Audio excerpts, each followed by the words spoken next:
So it's a big problem. And then we blame the governments. But you know, the governments are made up of people whose job is to be in politics, who want to continue to be in politics. And in order for them to make the right tough decisions, to stand up against the corruption and the big corporations, it needs at least 50% of the people to vote them in. It needs us to support them when they make those tough decisions. And then we can continue to blame the corporations, because take the palm oil industry, for example. So much of the palm oil is coming from areas which was, until very recently, tropical forests rich in biodiversity, offering support to the indigenous people and millions of animals, and now clear-cut, burned for palm oil. So that palm oil gets its way into so many food products. We have to insist on labeling, and we have to insist on only buying a product with palm oil if it comes from a sustainable palm oil plantation. And there's a movement to say no new palm oil, what do you call it? No palm oil can be grown. Palm oil trees can be grown, except in areas that are already degraded. And that's quite possible, but it's rich people wanting to make more money and make it quickly by cutting down these amazing forests, depriving people of livelihoods, and ultimately destroying the land. So it's a very, very major project. And this was a short film, but I'm sure you all agree it's a very powerful film. And having not only got these powerful individuals to speak out and say what we hope they would say, because I guess when they're standing in front of the camera, they feel they'd better say it. So now we can, as I say, hold them accountable for what they've said. And so I think that this film will continue going around. It's short enough that it can become viral. I hope all of you will put it out on your websites, your friends' websites, do whatever you can for people to see what's going on. I, of course, have had many years of being incredibly lucky to be out in the rainforest with the chimpanzees. And they were the best times of my life, because being out in the forest, there's something so magical about it.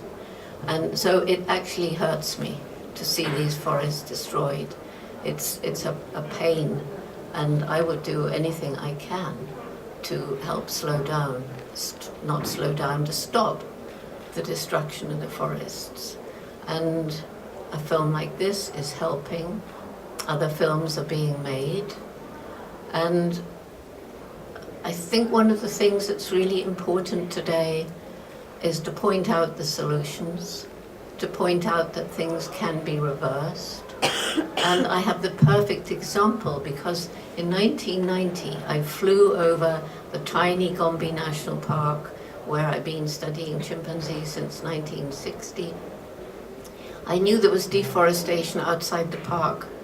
I was not prepared, as I looked down from this small plane, to find that outside the 30 square mile little gem of forest were bare hills where it had been forest.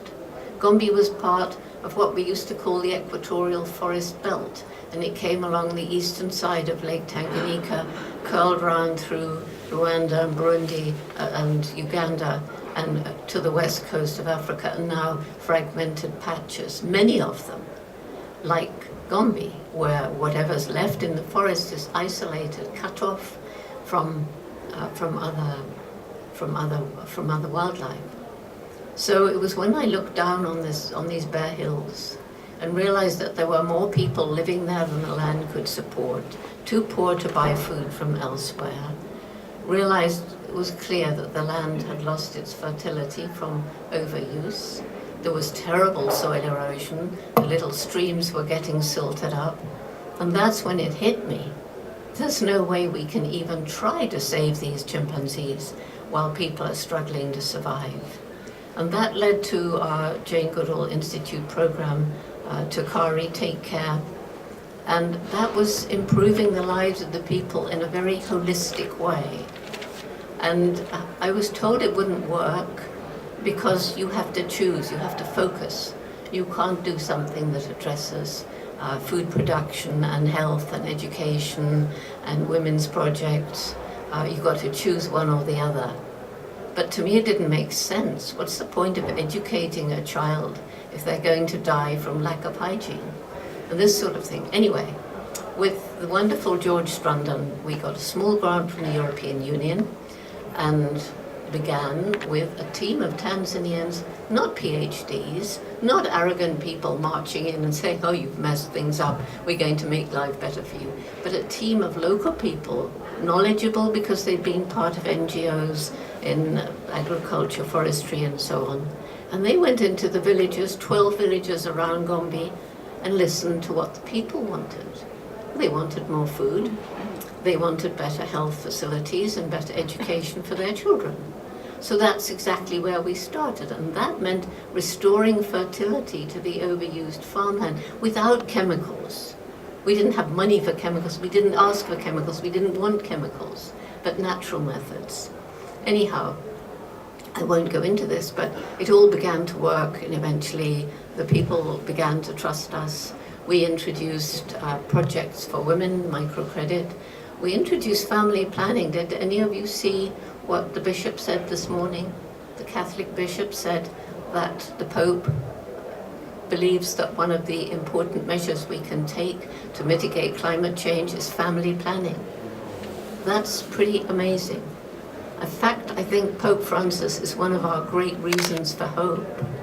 At any rate, our programs began to work, and they themselves stopped cultivating the very steep mountain slopes. And we then introduced satellite imagery, GIS.